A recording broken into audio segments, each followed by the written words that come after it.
Give everybody a couple minutes to join. Welcome to those that have joined already.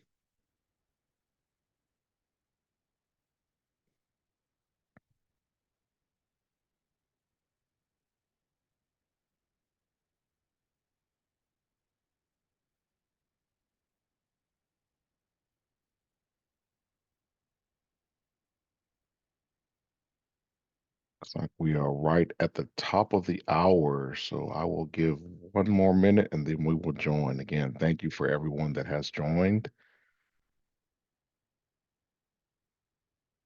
Welcome, welcome.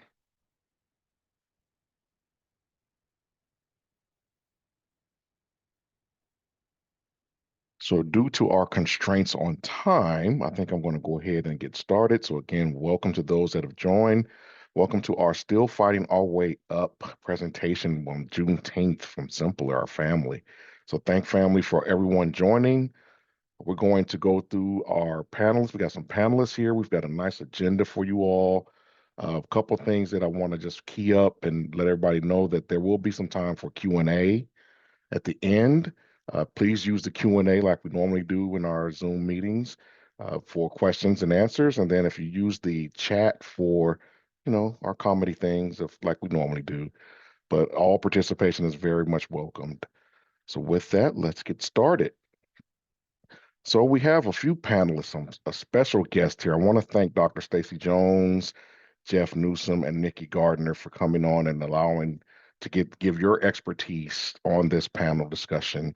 So we really appreciate it. I'm going to kind of give you a quick overview of each one of these panelists. I'm not going to go and read their entire bio, but please take the time when you do have a chance to go through the slide deck and read their bio because we have a plethora of knowledge between the three of these individuals here. So we'll start with Stacy. Dr. Stacy Jones, the CEO of Clearvate Coaching and Consulting, comes to with us a wealth of knowledge on DEI, along with coaching and some consulting work. I've known her for quite some time, several years, and she's going to bring her authentic self to our panel today. We also have Jeff, I believe was the next one.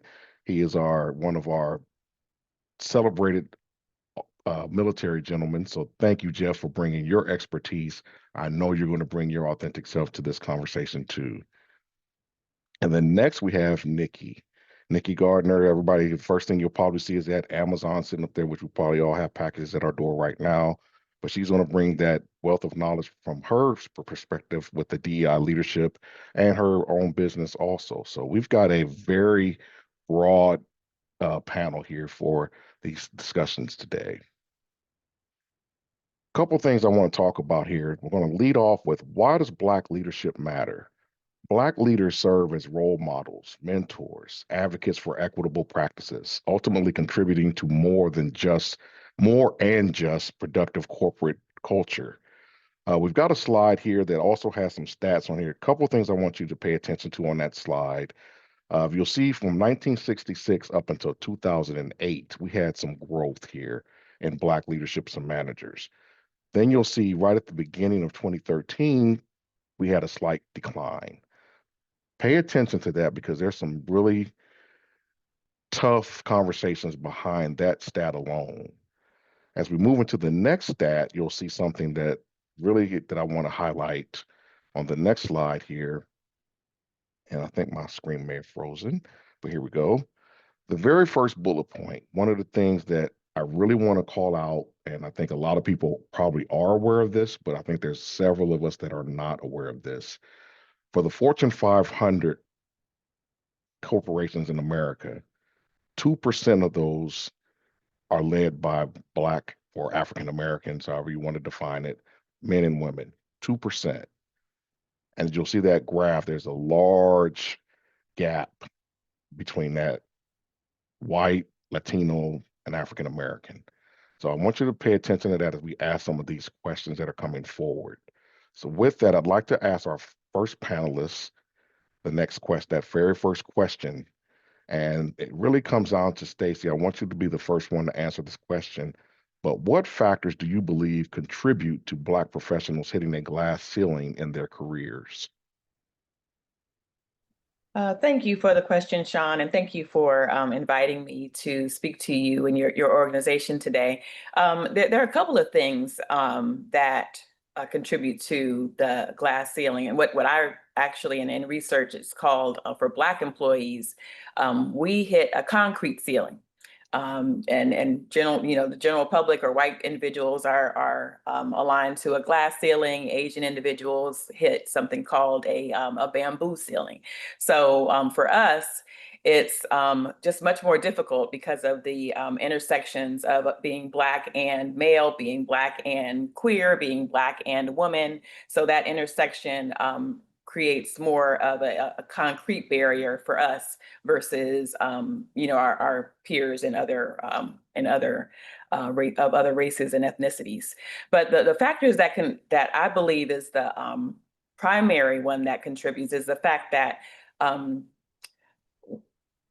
there is a lack of conformity amongst Black leaders to the norm of leadership, right? If you think about leadership in, a traditional setting, then leadership typically looks white and male. And because we do not look like that, there is this perception that we are unable to advance to leadership, or maybe we're not prepared for leadership, or what, pick a thing. But there's this notion that because of that, the fact that we don't conform to traditional ideals of what leadership should look like.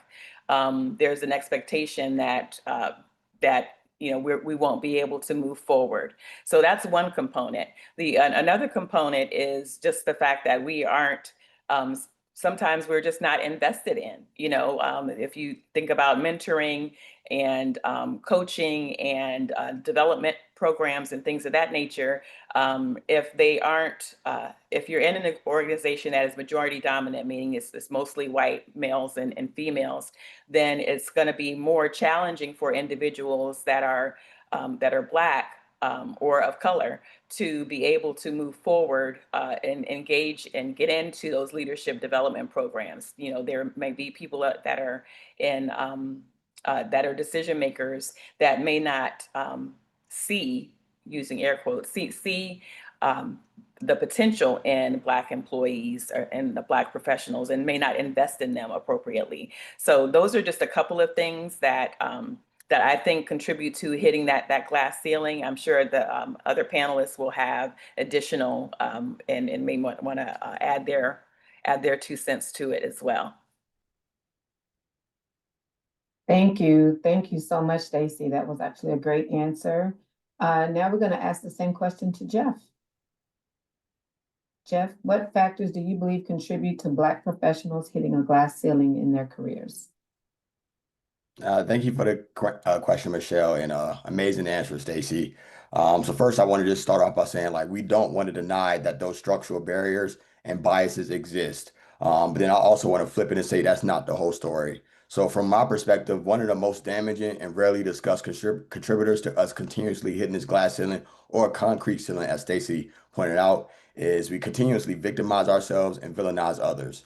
And recognize I'm saying that with deep care because I've seen how easily this mindset could take root. And I think it starts when we feel overlooked, undervalued, or just simply discriminated against. And I've been there before in my career. In the early stages of my career, I had these type of feelings, and we'll discuss it in future slides. And I say instead of focusing on growth, we put all of our energy into resentment. So essentially, we start resenting the system, resenting the boss, resenting the culture, and then essentially anybody who seems to be in our way to getting where we want to go. And once again, I want to reemphasize, yes, those barriers are very real. But when we see ourselves only as victims, we unconsciously hand over our power to others. So when we cast everyone around us off as villains, we shut ourselves out from potential allies, mentorship, and collaboration. So me personally, I've watched talented professionals sabotage their trajectory.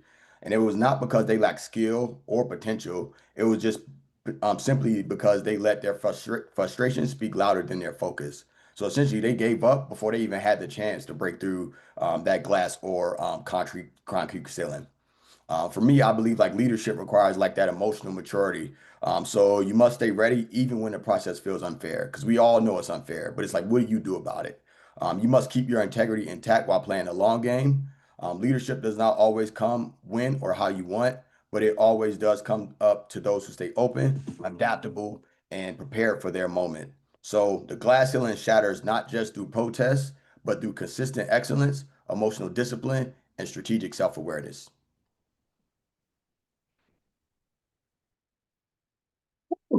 That was a good answer, Jeff. I like it. I like it. It's just about holding ourselves accountable as well. We can't always point the finger forward. Sometimes we got to point it back. So that's good. That's good stuff. All right, I'm excited. Let's see what Nikki's got to say. Nikki, what factors do you believe contribute to Black professionals hitting a glass ceiling in their careers? Let me start by first saying just thank you for having me on the panel today. I'm honored to be a part of this important conversation. Juneteenth reminds us, of course, how far we've come, but discussions, I think, like these highlight the work still ahead of us. It does feel particularly meaningful to discuss the advancement of Black professionals in the workplace. So I believe, we're charting the course for where we need to go. Factors contributing to Black professionals hitting the glass ceiling. Great responses so far from my co-panelists, Dr. Stacy and Jeff. I think I may have a unique perspective from working in the DI space, in particular for a number of years and observing from data, quantitative and qualitative research. I think there are several interconnected factors at play here. I think first, we need to acknowledge the historical context. Systemic racism and bias have created like these long-standing barriers that are still being dismantled today. So one major factor that we all know is just the lack of representation at higher levels. When there are few or no Black leaders in an organization, it can be harder for Black professionals to even, I think, envision themselves in those roles or to find sponsors who understand their particular experiences. Another thing we talk about a lot is unconscious bias in hiring and promotion decisions. That's a significant issue as well. I think there's just so much research and studies. Studies have shown that resumes with Black sounding names receive fewer callbacks, even with identical qualifications. And so this bias can persist throughout a career, affecting performance evaluations and promotion decisions. I've made recommendations across multiple organizations that we anonymize our profiles during talent evaluations. There's also this, I feel like, cultural fit trap. Like sometimes what's perceived as a good culture fit can be a subtle way of maintaining like homogeneity in leadership, often to disadvantage Black professionals. And I think lastly, the burden of being, I know some of us feel this, the burden of being a representative for one's entire race can be exhausting sometimes. So Black professionals often feel pressure to work twice as hard to prove themselves, which can lead to burnout. And, there's so many ways in terms of addressing these factors. I think it requires like a multifaceted approach, including better representation, bias training, mentorship programs, and just this genuine commitment to diversity and inclusion at all levels of an organization. So, and yes, we saw an unprecedented surge in like these corporate commitments to equity following George Floyd's murder in 2020. Many companies made these bold promises, establishing like these DI positions and increased their focus on Black talent development. However, I think we know we're now at a crucial juncture. Some of that initial momentum has slowed, and we're seeing pushback against these DI initiatives in some sectors. This makes it even more critical, like for us to be intentional. We have to be strategic in maintaining that progress. It's not enough to just have programs in place. We need to ensure they're producing these measurable outcomes. And this means holding these organizations accountable for their commitments, tracking these promotion rates, measuring pay equity, and most importantly, like creating this sustainable change that isn't dependent on like this political climate that we're in right now or public sentiment. So So we need to shift more from this performative actions to like really embedding equity into the DNA of organizational culture and processes. So I know I talked a little long, so I'm going to pass it back over to you, Michelle, because I can go on and on. No, that was good, Nikki. That was really good. It was one thing that you said that stood out for me, and that was the cultural representation. And let me tell you why. Uh, just a little background. I've known Nikki over 10 years. We were actually district managers together in Kansas City. And I remember that being one of the things when we were hiring managers who was a cultural fit based on the location of the stores that we were managing. And that's not always right. That's not always fair. So that was good. I think you gave a great answer. So thank you. For the sake of time, though, we are just going to continue to move on. So our next topic is closing the racial leadership gap for people of color. Many professionals of color develop leadership muscle memory early, that intuitive understanding of how to command a room, delegate tasks, navigate group dynamics. However, this same confident leadership style may not be well interpreted or may be interpreted differently once it goes into the corporate setting. I won't read all of that, but you can feel free to read it. But when I read this, a couple of things came to mind for me. There's some organizations in our community. You've probably heard of them. Top Teens of America and Jack and Jill. My daughter herself was in Top Teens of America, and one of my really close friends has been president of Jack and Jill for almost 10 years in Tennessee. These two organizations focus on developing our young Black youth to give them that extra foot in the door.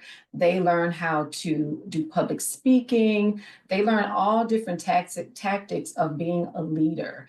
Most of them come out of, they do these programs all the way from middle school through graduating high school. A lot of them graduate high school with 3.5 to 4.0 GPAs. They go into college with partial or full scholarships, and they go into college. A lot of them go into HBCUs, continuing their leadership programs there. What happens is they get over into the corporate world and they realize the way they've been leading and the way that they were so accepted where they were, it changes. It changes for them, and it gets a little bit harder because now they're not necessarily recognized for how well they lead, how well they speak, how smart they are, but now they're recognized for the texture of their hair. They're recognized for the twang in their voice because they're still Southern, Black, or whatever, wherever their backgrounds are. You know, they're recognized for their skin complexion. And unfortunately, I think it starts to break down their confidence. So before they can actually get to the higher level of leadership, even though they may still have that leadership muscle memory, it just kind of gets hindered. So that leads us to our next question, which question number 2 is, knowing that most leadership roles are still held by white men and women, what advice would you give young Black professionals who are navigating visibility and progression into leadership? We're going to start with you, Jeff, on this one. All right, thank you, Michelle. An amazing question. So you definitely put out some really good points, and I will always say, like I am authentically myself all the time. So I never really conform to the dress this certain way because of A, B, C, or D. Of course, I'm in the military, so I have to have a certain haircut and things of that sort. But for the most part, I definitely believe in like being who you are and being authentic. So for me, I would say if you really want to grow in leadership, then master really two things, your craft and yourself. So that means being excellent, reading voraciously, studying your field, staying ready, and knowing your lane better than anyone else. And that's really how you build your credibility because your technical ability alone will not carry you across the leadership threshold. You will need to know how to carry yourself, how to communicate in high stake moments, connect with people who do not share your background, and then navigate spaces that have not been designed with you in mind. Because there will be moments where you feel invisible, misjudged, or just simply outright dismissed. And that's when self-awareness becomes your anchor. You have to remind yourself who you are, what you bring, and why you belong. Because ultimately, not every room will welcome you with open arms. Some will watch how you handle that pressure and to decide whether or not they will respect or will not respect you. And that is where you have to self-regulate yourself, because self-regulation matters. You either choose professionalism over pride and remain grounded when you have every reason. And when I said you have every reason to react, and you'll hear my example about my when I did react and what I think it was how I can better fix it. And then also you want to lead with empathy and build meaningful relationships. Because really, emotional intelligence is really what you want to foster throughout your time as a leader, because it really is a strategic advantage. So when you add that consistent preparation and that authentic confidence, you will become undeniable. So simply, the room cannot ignore you when your confidence speaks loudly and then your character echoes louder. Jeff, you hitting them. Oh, that's some good points there that you just gave. The one thing that resonated with me, it's funny because you, of course, all of you are going to say something that resonates with everybody at some point. And one of them is feeling invisible. And I just remember, especially in my 20s and early 30s, always being the only Black in the room and feeling invisible. And it's hard. It's hard to turn that around and do everything that you just said once you do feel invisible. But you're right. You just got to keep kicking. All right. So we're going to move on to Nikki. Knowing that most leadership roles are still held by white men and women, what advice would you give young Black professionals who are navigating visibility and progression into leadership? Sure. So this is such an important question. And Jeff, you did a phenomenal job answering that question. As I reflect back on the early stages of my career as a young professional, it can feel daunting to navigate, a system that wasn't necessarily designed with us in mind, right? And so I think about advice in terms of threefold. The first is really building a strong network, seeking out mentors, not just within your organization, but outside your organization. Look for people who've walked the path you aspire to and learn from their experiences, but don't be afraid to reach out. Like many successful professionals are more than willing to offer guidance. I know I have been a mentor and a sponsor in spaces internally to my company at Amazon and externally, but I think also second is just making your voice heard, like contributing in meetings, volunteering for high visibility projects, and never ever shy away from sharing your unique perspective. Your diverse viewpoint is an asset, never a liability. So I always share that. But lastly, just always keep learning and growing. Continuously developing your skills, staying updated on industry trends, and being open to feedback. This not only, I feel like, makes you more valuable to your org, but also builds your own confidence. I know when I first started early in DEI, it was a lot about programming, like going out to D9 schools or setting up leadership programs and things of that nature. But over time, it shifted to like, how do we advance, DI through technology? And so that was a different skill set for me. I had to learn how to work with product teams, how to work with science teams as well. And so those are things that I always say is just constantly continue to grow and perfect your skill set, expand your toolkit. But remember, your presence in these spaces is important. Like you belong there and your leadership is needed. It might not always be easy, but by being authentic, showing up as your true self, being resilient and excellent in your work, you can pave the way for yourself, not just yourself, but for others as well. And then also, lastly, I'll say is Black professionals, we must continue to advocate for ourselves and others, not just for ourselves, but others, keep others in mind, document our successes, demonstrate how diversity drives innovation and business success as well. But also the work of breaking through the glass ceiling isn't just about individual advancement. It's about creating like lasting institutional change that benefits everybody. So some things are bigger than us, is what I say. And this is one of those things that is bigger than us. It's work we all need to be a part of at every level of the organization. Thank you, Nikki. That's good. Showing up authentically. That's what I pulled out of that one. And I'm always going to pull something. And from going from being feeling invisible to saying, let me just be me. Because people will actually love you for just who you are. It's fearful at first, but yeah, you just have to do it.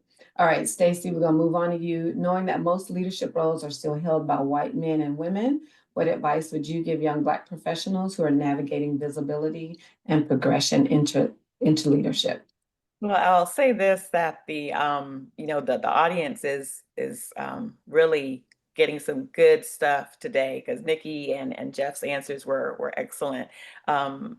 It's interesting. I like this question a lot because I did my research for my doctorate in visibility.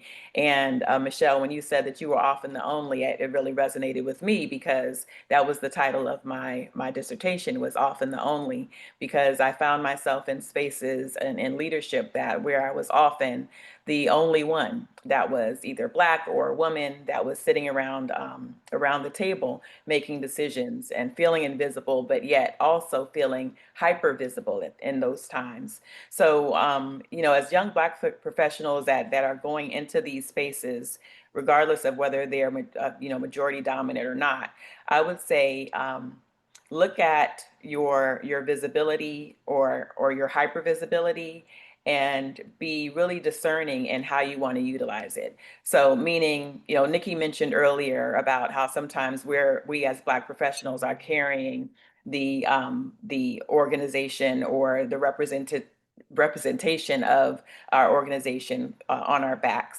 And in that, there's an opportunity, right? So how are we showing up in terms of our brand, in terms of how we're relaying our authentic self in service of the goals of the organization, knowing what that is, and being really clear about what you're bringing to the table and confident in that. So, you can use your visibility as your armor if you choose to do that. You can also step back and decide, what, this space does not feel safe. I'm going to choose to decline, and I'm going to sit back and watch. I'm going to sit back and keep myself safe, keep myself, yes, I'm engaged, but this environment doesn't look like it's helpful for me right now. So I'm going to be quiet and use give my gifts and services in another arena at another time, if that's what you think is best for you at that time. Use your agency to benefit you. You are always going to be hopefully all of us are coming to the organization and trying to do our best in service of whatever that organization's goals are. But understand that you have gifts and talents that organization is benefiting from. So understand that, and use your agency judiciously in terms of how you want to be visible. Or if you decide not to, it's okay as well. I like that, Stacey. That's kind of a different perspective. You don't always have to try and be on the forefront and be so visible, because sometimes it doesn't feel like a safe space. So you do have to take a step back. So that's good. I like that. Everybody, you're doing amazing. You're giving some great answers. I can't wait to get to the next question. Before we go to the next question or the next topic, though, I did want to remind everybody, while these questions are being answered, if you've got questions of your own or it's something you want to throw in the Q&A, please go ahead and start putting those in there. And at the end, we'll get to those questions. Otherwise, feel free to just continue to talk in the chat. Okay, so now we're going to switch over to Ray. All right. Hello, everyone. So now we're going to talk about racial microaggressions in the workplace. So microaggressions are defined as brief and commonplace daily verbal, behavioral, and environmental indignities, whether intentional or unintentional, that communicate hostile, derogatory, or negative that slights and insults to marginalized individuals and groups. So for those that don't know, I did go from high school straight into the military myself, so I'm sure Jeff can relate. And it's a little bit different there, because microaggressions are probably more so just aggressions, because you're forced with a bunch of different people of different colors, But the difference there is that same person may have to cover you in combat someday. So it's a little bit different there, but I will share one experience, and you can see some examples on those little floating tiles. But for me, this kind of gave me some thick skin going through that military training. But once I jumped into the workplace, there was one time, and it was the first time, and don't worry, it wasn't here at Symplr. Um, but working in IT, there's not a whole lot of people of color, especially back, in those early 2000s. And I passed a Caucasian guy, and I made sure I spoke up and said, "Hey, how you doing?" And it's funny because Jeff talked about being or feeling invisible, but he also said the word dismissed. And that was the first time as a professional that I felt dismissed. And that's when, even at 19, whatever that was, I had to dig in and look at, okay, integrity, discipline, bearing. And even though they sound cliche, which the older I get, the more I realize if it's cliche, it's probably true. And I dug into those, and what's funny? Not too long after, maybe a week or two, he needed some help with an IT problem. And guess what I did? I gave him everything I had. And so, echoing off of what these speakers are saying, being authentic, being you, doing the best work you can, I feel like that was my best way forward. And that leads me to the next question for the panelists. So can you all share a time when you experienced a microaggression at work and how you responded? And looking back, would you approach it any differently today? We're going to start with Nikki on this one. Awesome. And thank you so much, Ray, for sharing that story. Very impactful. In terms of microaggressions at work, I think we've experienced quite a few. I remember a situation early in my career when I was in a team meeting. I had just presented an idea I was really excited about. And one of my colleagues turned to me and said, and this is one of those situations where you're the only in the room more often than not, and said, wow, that's actually a great idea. I did not know you could be so articulate. And so at the time, I just smiled and said, thank you. But inside, I felt like super diminished. But the implication that it was surprising for me to have a good idea or to speak well was a classic microaggression, very classic, subtle in ways, but classic. And sometimes, we can't always let them off the hook. It's not, what I've learned is that it's not just about intent, but it's also about impact of your words. And so you may have had good intentions with what you said, but that doesn't change the impact of your words or your statement. So looking back, I wish I had the boldness to address it in the moment. Today, with more wisdom in my journey, my professional journey, I would certainly say something, pull that person aside. I appreciate the compliment on my idea, but I'm curious why you find it surprising that I'm articulate. I feel like this approach puts them on the spot, but it also opens up a dialogue. It provides an opportunity for, in terms of education. And I'm all about education without being confrontational. And so I've learned that it is important to address these moments, not just for myself, but for others who might experience similar microaggressions or situations. So it's about creating awareness and fostering this environment where everyone feels respected and valued for their contributions, and not these subtle remarks that can happen sometimes in these meetings. But sometimes, regardless of our contributions, there are these stereotypes and biases that one carries in their mind of us. And so, yes, while I feel like these challenges exist, I believe it's about educating others. And that is what I feel like makes a real difference, is being bold in the moment, even if it's not real time, but hey, I'd like to have a conversation. Let's talk about this. We have a lot of allies in this space that want to be educated as well. Okay, I had one thing that I pulled, but your last sentence was it. We have a lot of allies that want to be educated in this space. We can't assume, like Jeff was talking earlier, that everybody is out to get us. It's not always on the other person. Sometimes it's on us. So sometimes we do have to step outside of our comfort zone and say something, be bold enough, educate that person, because a lot of people do want to be educated. So that is good. Okay, Stacy, we're going to go to you next. Can you share a time when you experienced a microaggression at work and how you responded? Looking back, would you approach it differently today? Sure. And that was a great answer that you provided, Nikki.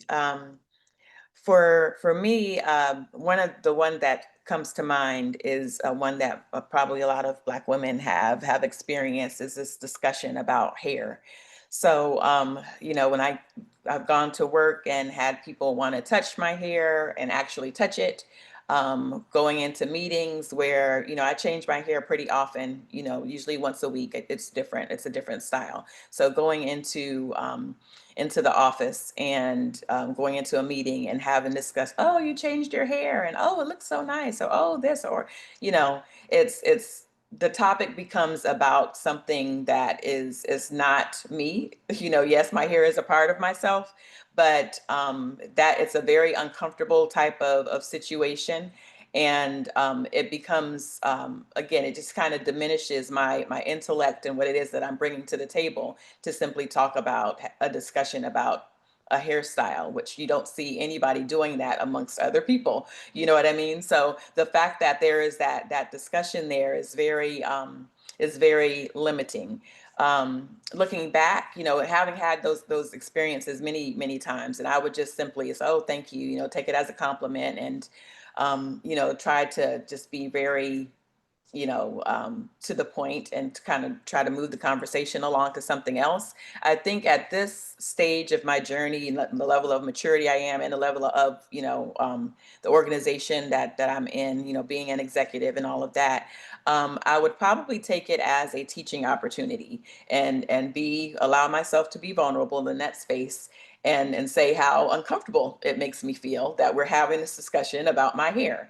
And knowing that there might be a risk in doing that, that's where our brand comes into play. Knowing who I am, that I am a collaborator, I am a team player, knowing that I'm not trying to offend anyone. I'm simply saying this, and you can take it as it is. I'm being authentic with you as this group. But again, that also ties back into whether, those times when you're becoming hyper visible and want to be invisible, you have to be really discerning about taking that opportunity to say something about the microaggression and how you would address it at some lower stages in your career. When you're more junior, you may not want to take that risk. You may want to, pull somebody to the side and have it one-on-one instead of in a group. But again, knowing yourself, as Jeff mentioned earlier, and knowing how you're cultivating your brand, those are things that you can rest on in making and helping you to make that decision on whether or not to address it in the moment. Let me, child, I can relate to that heroin, but I'm gonna move on. I change this ponytail all the time. Okay, I'm gonna just go ahead and go to you, Jeff. Can you share a time when you experienced a microaggression at work and how you responded? Looking back, would you approach it differently? All right, thank you. Yeah, so this is a very touching question for me. So as Ray pointed out, it's definitely like in the military, they have a lot of rules and regulations and a lot of things essentially to ensure that people treat you equally and maintain integrity and then to build that cohesion within the unit. But typically, people they make rules for a reason. That's because people tend to go against them. So for me, yes, I remember it vividly. I'm not going to go into the story in detail, but what it comes from is basically I was in a class where I basically, so throughout my entire military career, I tended to hit a lot of my promotions a lot earlier than a lot of my peers. And one of my classmates alluded to me being there just simply because I was black. So essentially, I wasn't intelligent. I didn't know what I was doing. It was just because essentially I was a token for the military. So the token was pushing me through. I mean, the military was pushing me through simply just to have a Black person sitting in that seat. So for me in that moment, personally, and just let everybody know, I used to be really bad at self-regulation. So self-regulation means I didn't know how to control my own emotions when somebody can draw my emotions out really fast. So in that moment, I immediately hit back. So when I say I hit back, I started listing off every credential I had, every degree out, because at the time I was working on my master's, every accolade, all of my combat experiences, all of my different awards, all the professional milestones, my experience, literally anything I could say to essentially make this person feel less than a person about themselves. Then also what I did was I highlighted what he didn't do. So essentially, I took about all the things that I knew he didn't have about himself because the military sometimes put out bios about people and you get to see their evaluation. So I knew a little bit about this guy. So I knew a little bit about him. So then I talked about everything he didn't do. So essentially, my goal was to silence him in that moment. When I look at it back then, at that time, I didn't elevate the conversation. I did win that moment, but then at that point, I didn't show the restraint I should have. So looking back, what I would have done, I would have reacted from a place of purpose and not a place of pride. And what I say about that is his comment really had nothing to do with my worth. It was truly all about his ignorance and his perspective of Black people. So how I look at it now that I reflect on it, is I let his ignorance disrupt my composure when I should have stayed rooted in what I knew about myself. So already knew who I was. I knew all the accolades. I knew how great I was. But a comment by him made me act out of character and essentially made me look like I was unprofessional. And at that point, and it was no longer about what he said. Everybody was looking at me like I was the aggressor in that situation when I should have when in all reality, like I said earlier, I should have reacted, but I work on that now and I'm a lot more self-regulated. So like I said, if I could go back, I would still go back. And I would stand up for myself. But this time, like I said, I would do it with more grace and not more of my ego. So I would use it as a teaching moment for him instead of essentially, like I said, a takedown. My goal was to take him down and make him feel less than himself and irrelevant about his own career. And like I said, I would make it more of a teaching moment to help him understand who I am and how got where I was in a more professional and I guess empathetic manner for him. But then, so what I learned from that is sometimes the most potent response is really not proving your worth, but knowing your worth so thoroughly that you don't really need to prove anything to anybody. Whew. Jeff, you got me ready to jump out of my chair. Because when you say your microaggression now becomes my aggression, let me tell you, we respond to them little microaggressions. And now we're the bad guy. We're aggressive. We're the angry Black woman. We're the angry Black man because we're responding to a multitude of microaggressions. Yeah, that one hit home right there for me. That was good stuff. Okay, I'm not gonna linger too long. We got one more question. So let's move on. And Miss Deanna is gonna take over from here.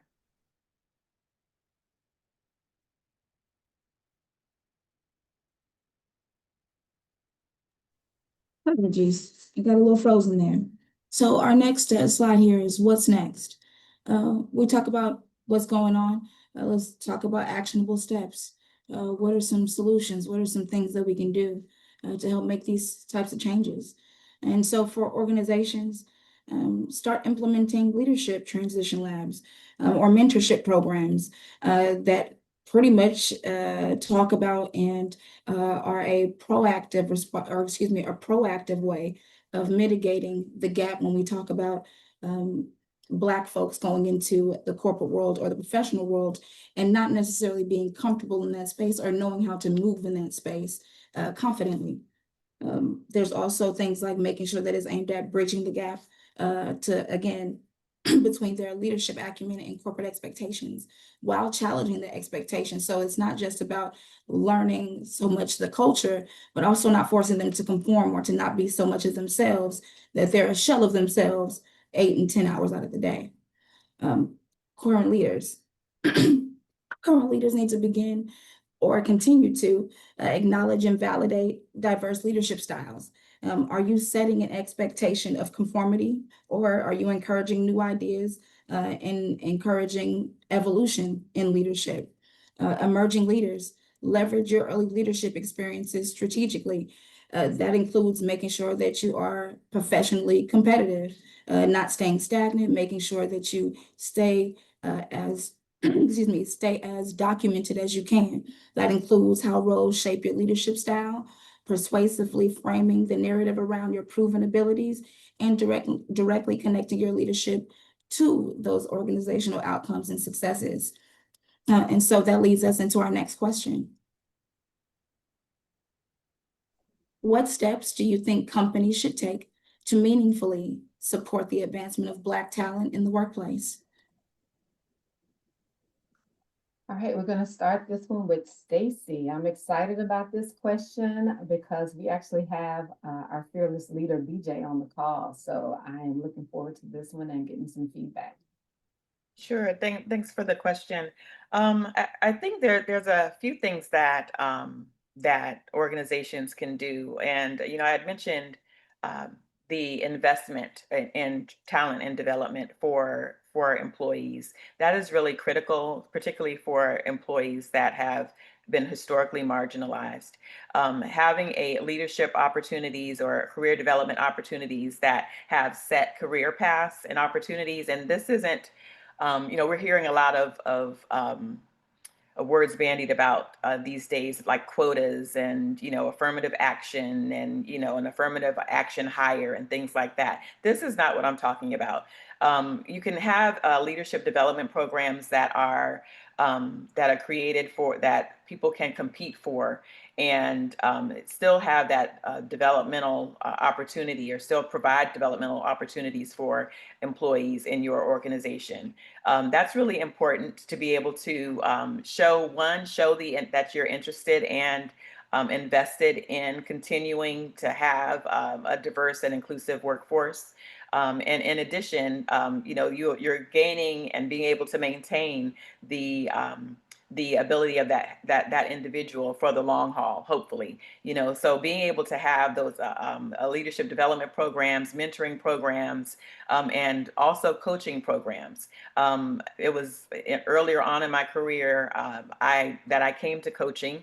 And I didn't even know what it was. I come from my parents didn't go to college. I was the first one in my family to attend college. I didn't know what a coach was. So understanding that there may be people in your organization that may not have had the same types of opportunities as other people, like in terms of getting even being in Jack and Jill, or having some of those early on investments in talent, or in your knowledge and skills.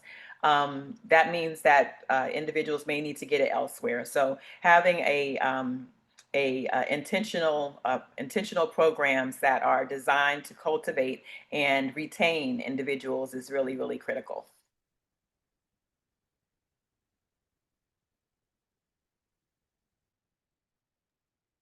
Okay, thank you. Thank you so much. All right, we're going to go, for the sake of time, I'm going to go right to the next one. Jeff, go ahead. Amazing question, Michelle, and great answer, Stacy. And I think one word that definitely resonated with me, that be intentional. And what I mean by that is, like, first, like, stop performing diversity and start practicing equity. And when I say, like, stop performing diversity, don't put Black people in places just because you need a Black person to sit there. Their voice matters even if they're in their seat. So I think a lot of companies did that throughout a lot of periods. They would put a Black person there, but it wasn't really because of their expertise or their knowledge or their merit. It was they wanted somebody Black sitting there. It's like, no, that person still has a voice. That person is important. I agree, tokenism. Don't tokenize a Black person. Um, I think companies must continue to promote based on merit. So essentially, don't elevate somebody just to check a box or hold somebody because they don't merit a traditional leadership mode. And a traditional leadership mode is a Black or white male, of course. The true support starts simply by cultivating cultures where authenticity is accepted and protected. Simple as that. This requires honest reflection, courageous leadership, and consistent action. So leaders must examine themselves and where their biases hides in their hiring, mentoring, and their advancement practices. They need to be able to ask themselves whether they are creating pathways or preserving gatekeeping. Because ultimately, real inclusion is not reactive. It should be built into the system with intention and accountability. Support means investing in Black professionals, and not for optics, but because we are valuable, our voice matters, and what we bring to the table absolutely matters. It means building environments where people do not have to shrink to survive. And if you want to retain Black talent, essentially we have to get more access, give us a voice, give us influence, and then give us a room to grow. A room to grow. Essentially support Black talent by inviting us to the table and ensuring we have a voice, a vote, and a vision worth investing in. Invite us to the table. There you go, Jeff. Okay, I said I wasn't gonna say anything. All right, Nikki, let's go straight to you. Yes, awesome answers. I wish I could just like plus 1,000 to both Stacy and Jeff's answers. And so I'll probably just reinforce the things that they've already shared. I would say, there are several crucial steps that companies can take, obviously, to meaningfully support Black talent, but also there are steps that we as individuals can take as well. But let's start with the companies. I think, companies obviously need to go beyond this whole diversity hiring. So totally agree, Jeff. They should really focus, and this is what I'm doing in my organization, is focusing on creating an inclusive culture where everyone, but Black employees feel valued, heard, and supported. Y'all know we're moving away from this demographic approach based on this new administration. So we have to shift with that. So although we still want to address bias at all levels, it really should be about fostering an environment where just diverse perspectives are actively sought and appreciated. So implementing, I feel like, strong sponsorship programs is vital. There is research that shows that Blacks in particular are over mentored and under sponsored. And so the sponsorship programs, they should connect Black employees with leaders who can not just provide guidance, which is more of the mentorship, but advocate for their advancement, right? And help navigate the org's culture, that sort of thing. But just providing clear, equitable paths to leadership. That means ensuring that promotion criteria is transparent and is being applied fairly. I know in my organization, we leverage insights a lot. We leverage science, and whether it's high potential Black employees are given opportunities to take stretch assignments and gain visibility, and leveraging science can tell you that, hey, we're seeing more white counterparts being given stretch assignments versus Blacks or Latinx or Asians, that sort of thing. But the next thing, I feel like we're at a stage where accountability is key.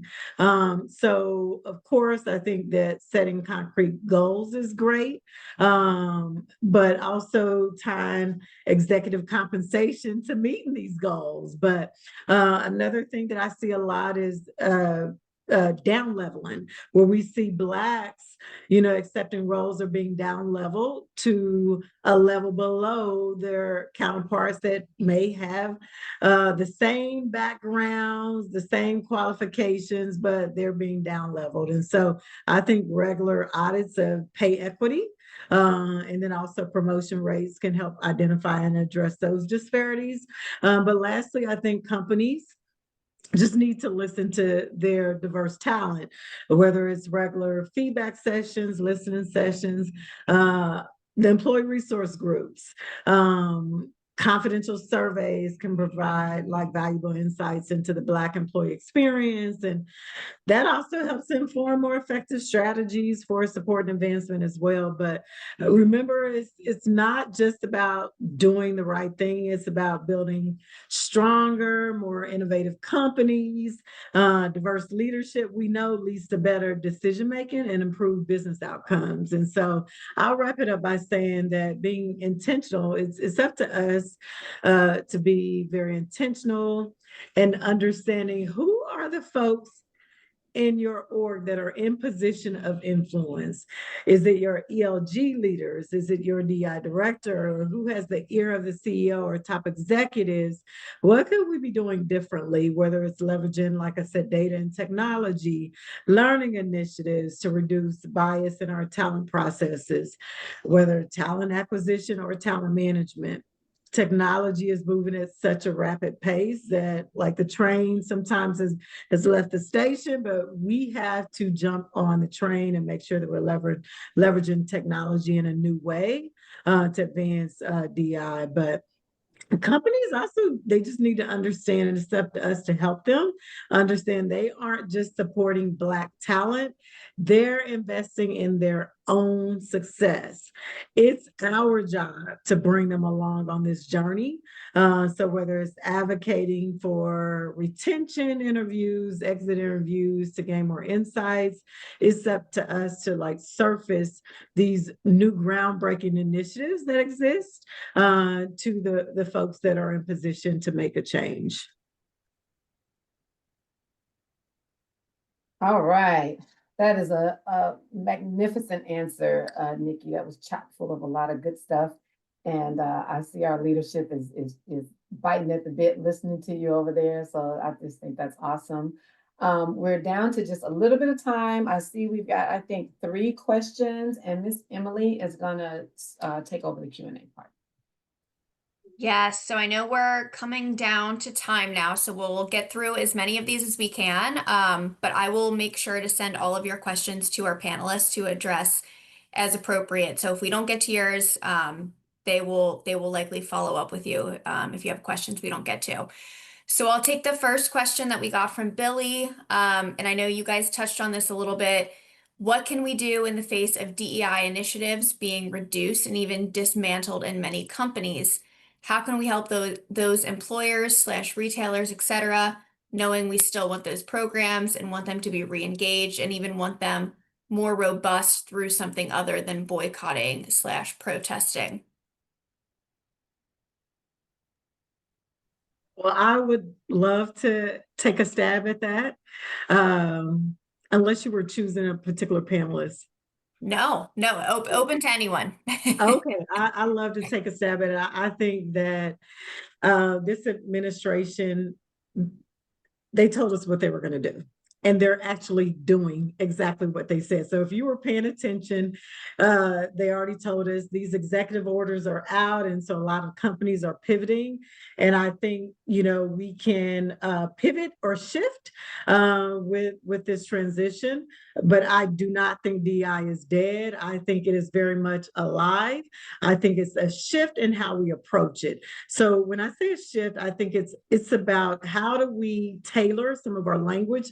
I think, historically, it's all been about diversity and equity. And I think it's shifting more towards inclusion. Like, how do we create a space where everyone feels valued and still have these spaces where like specific demographics can come together and we can share insights and that sort of thing, but we can still contribute in this space. It's just shifting in how we structure some of the programs. You may no longer see like Black leadership programs per se in the future, but we can still have leadership programs.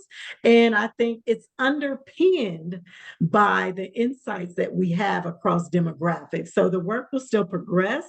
We can still progress the work in a different way, but it's just underpinned by everything that we know about the insights, whether it's promotion rates for certain demographics, but what do we need to do to fix that, but make it available to everyone. So that's kind of one example. Amazing. Any of our other panelists want to chime in on that one? Yeah, and I also got something. I think that was a really good question. Like, what can we do? And I think some people are in an organization where there's nothing you can do. Those programs are gone. Essentially, military, government agencies, myself, like they strapped them, and there was literally nothing I can. No matter, and I can't get out and boycott. That's not in my favor in any type of way. So what I've done is like I think that accountability in making yourself that much more louder with your competence is what I did. So identify the gates within your organization that that are your promotion gates or your advancement gates or to get that position, and then look to get those credentials or those assignments or that things that get you to that place. Because currently, really, I think the only thing at this point that we can do is control ourselves, our own credentials, our own pathway by understanding the gates we need to get where we want to go, and then reaching for getting those accolades to get there. So I really like turned it inwards onto myself. Like, what can I do about it? Is really focus on myself. Absolutely. I know we are right at time right now. I know we have a couple of other questions. So, and I know Michelle has one final slide to wrap up. So I will, like I said, share the remaining questions with the panelists to follow up directly. But Michelle, I will turn it over to you to wrap us up. Thank you, thank you, thank you. First, I just have to say thank you to our panelists. You guys were above what I expected. I know Nikki, so I knew what she was bringing to the table. I did not know Jeff and Stacy, so I'm just so excited. All of you did an amazing job. Thank you definitely to our ERG committee for putting this together. One of the things y'all talked about was, how to get that information out there and leverage ourselves. Well, through our ERG is one of the ways. So if you have not joined our BEST, which is Black Employees Supporting Talent, ERG, please do so. We would love to have you on board. We do all types of fun events and we do educational events, and we're working on some motivational, not motivational, but mentoring programs as well. Okay, and then I also want to definitely put a huge shout out to Symplr for just allowing us to have a platform like this, because not every company is going to do this. This did give us an opportunity, and it does continue to give us an opportunity to be seen, to be heard, and you guys gave some straight, no filter answers. And I have no doubt in my mind that they're going to be received. I don't expect any backlash from them. And it just feels good to be in a company where I can do something like that. We can have an event like this and we don't feel like we'll have repercussions from that. So thank you, Symplr, for that.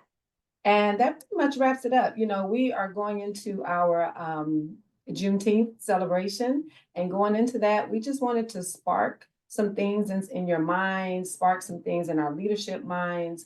We just wanted you guys to think about, what's going on right now in our environment, in our culture, and what we're needing and what we're asking for. We're not asking for a handout. We're just asking, like I just said, to be seen and to be heard. So that's what this was all about. So I appreciate everybody that joined. I don't know if any of the other members had anything to say. If you do, hop on camera. But I just wanted to say thank you, guys. Thank you all very much. All right. Well, I guess we'll give your time back, and we're so appreciative of everything you've done. Thank you, guys. Thank you, Thanks, everyone. everyone. Thank you so Bye-bye. much. Thank you. All right, Have a thanks, good day. panelists. Okay.